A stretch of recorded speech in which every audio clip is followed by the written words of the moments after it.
Hey Booktube, this is Kelly. Thank you so much for watching my channel, Books I'm Not Reading. Happy Friday! Yay! We made it another week. So we are in a interesting position in the Booktube calendar. We're wrapping up Shorty September, Shaketember, other events, and we're moving into one of the biggest events of the year for Booktube, which is Victober. Yeah, so I wanted to share with you what I'm planning on reading in October, and yeah, just some little bookish things. So the first thing I want to do is thank Kim at Middle of the Book March for sending this to me. This is Trust by Hernan Diaz. It was co-winner of the Pulitzer Prize for fiction this year, and Kim made an unhaul. She was doing an unhauling video, and she just really filmed the bags. Like, she didn't go through the bags or anything like that, but this was on the top of one of the bags, and I sent Kim a comment. I was like, wait, don't take that in. Am I messaging you too late? So anyway, I am super excited to have this cool British edition. The more I look at it, the more I love it. Just like it has this like kind of three-dimensional quality to it, right? Anyway, this was a book that I'm already ready to reread. I just found it really interesting, and yeah, it's just still kind of like percolating in the back of my head. So I look forward to reading this again in the future, and I'm so glad I have such a beautiful edition. Not this year, I won't be rereading it, but too many other things on tap. But I wanted to share that with you. And of course, I think you already know what I have been reading. I finished Antony and Cleopatra by William Shakespeare, and I will have a video up about this on Sunday. This is the second time I've read Antony and Cleopatra, but it was definitely, reading it so close to Romeo and Juliet was absolutely fascinating. So I do have a DVD version that's a production of this. I'm not sure if I'm going to get to that before I make the video, but maybe in the week after.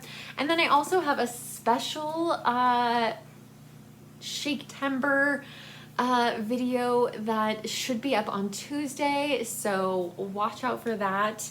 And I don't know if there's going to be any more Shaketember videos or not after that. Jason and I still keep talking about watching Romeo and Juliet, but it hasn't happened yet.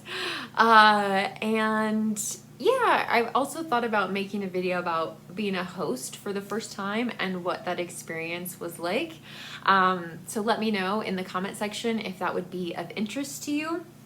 But I do also really want to thank my co-hosts for Shaketember, Jason at Old Blues Chapter and Verse, and Nicole at A Day of Small Things.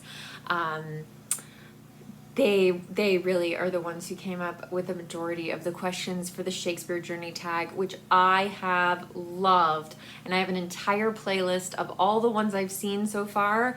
So please look at that. Make sure that I'm not missing anybody. And again, let me know in the comment section if I've left someone out.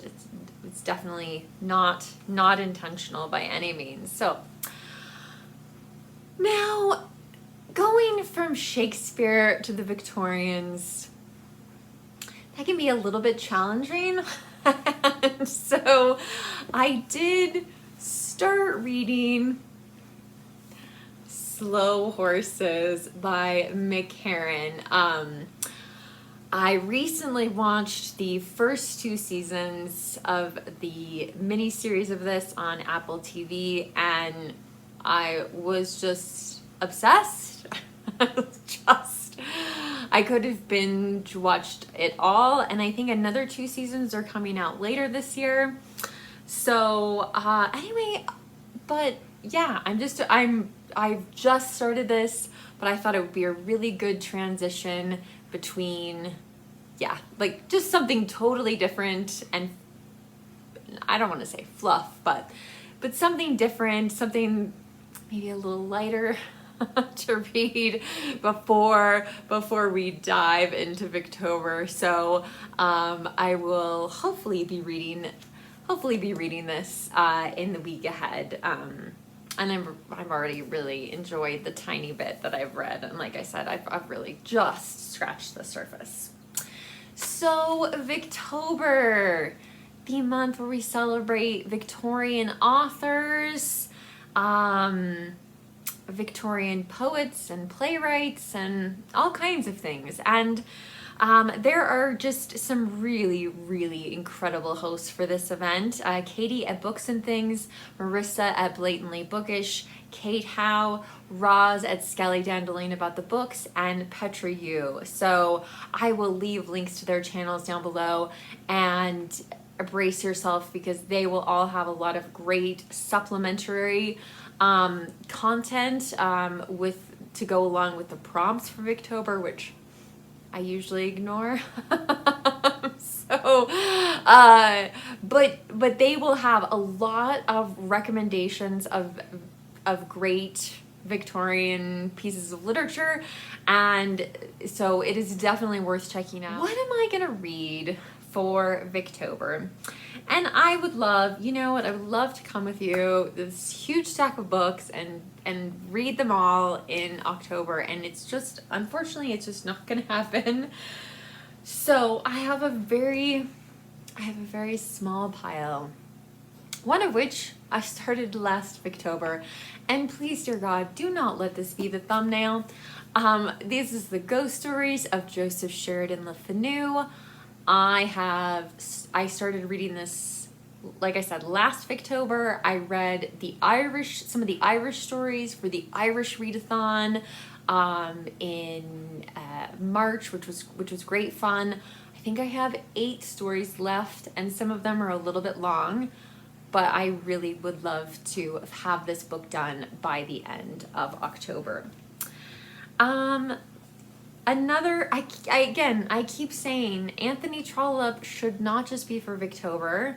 I love Antony Trollope, and so I'm gonna try to read Framley Parsonage. I'm not totally sure. This is, of course, part of the Barsetshire Chronicles.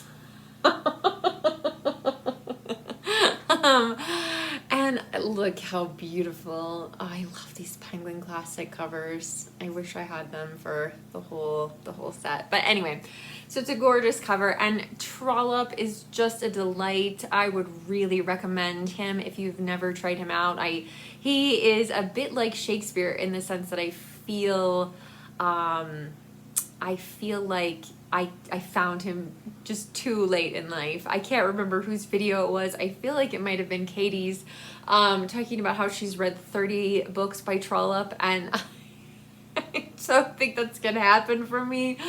But I do love him. I love how he talks to us as audience members, and yeah, it's just a really, really interesting style. There's so much humor, and anyway, so I'm really excited to get to this one. It's, I think, one of the shorter ones in the series, obviously the Warden being the shortest one, but it would still take up a fair amount of time, so we will see. And last but definitely not least, I am going to be reading a nonfiction book, which is not really like what we're supposed to read in Victober, but I don't know. I feel like this fits with Victober really well, and I think it would be really interesting to have a non-fiction Victorian prompt. So this is Parallel Lives by Phyllis Rose, and it looks at 5 real marriages in the Victorian period. So the 5 marriages are Jane Welsh and Thomas Carlyle, Effie Gray and John Ruskin, Harriet Taylor and John Stuart Mill, Catherine Hogarth and Charles Dickens, George Eliot and George Henry Lewis? I'm not sure how to say that. George Eliot fans, you can let me know. And then it goes back, for some reason, I'm not totally sure, it goes back to Jane Welsh and Thomas Carlyle. And one of you wonderful people recommended this book to me, and one of you wonderful people actually bought this for me. So I am very excited to get to this. I'm doing this as a buddy read with Joe Smith, and I have no doubt we will have no problems. We will whip through this. We read Mrs. Dalloway earlier this year with another with a Bookstagrammer, and we were able to do that. So I think this is going to be just fun. That is the book I am the most confident that I will have finished by the end of Victober. So again, I will link to the host down below. All right, Shaketember. Back to Shaketember just briefly. So I read a passage last week from Antony and Cleopatra, but for some reason I did not realize that I was reading the No Fear version. And this, of course, look how beautiful this cover is. Holy cow. This is, of course, the Oxford edition of Antony and Cleopatra. And so I thought I would actually read what Shakespeare wrote, not the translation. And there's nothing wrong. There is absolutely nothing wrong with reading No Fear Shakespeare. I just want to be clear about that. But I thought I would read a little speech from Antony toward the end, well, middle of the play. This is Act 3, Scene 11. And Antony thinks that Cleopatra has betrayed him. And she's, trying to persuade him otherwise. But he says, "Now I must to the young man send humble treaties, dodge and palter in the shifts of lowness, who with half the bulk of the world played as I pleased, making and marring fortunes. You did know how much you were my conqueror, and that my sword, made weak by my affection, would obey it on all cause." So there's some really lovely writing in Antony and Cleopatra. So I'm very excited to make a video about this for Sunday and to see other videos. I've really enjoyed hearing what you guys have thought about the plays. So anyway, even if you're not reading Shakespeare, even if you're not participating in Victober, I would love to hear from you in the comments section. Let me know what you are reading, what you've been enjoying this month, the last great book you read, maybe a book we talked about previously and you needed to give me an update. Feel free to share that with me in the comments section. As always, if you don't feel comfortable leaving a comment, you can leave an emoji, or you can give this video a thumbs up as a way of just saying hello. I would also encourage you to check out my Ko-fi page. You do not have to leave a tip, but there is bonus footage on there, including the sneak peek of the video that I will, God willing, post on Tuesday. So thank you, Booktube, so much for watching. Remember to be kind to yourself, be kind to others, and I will be back soon with another video. Bye.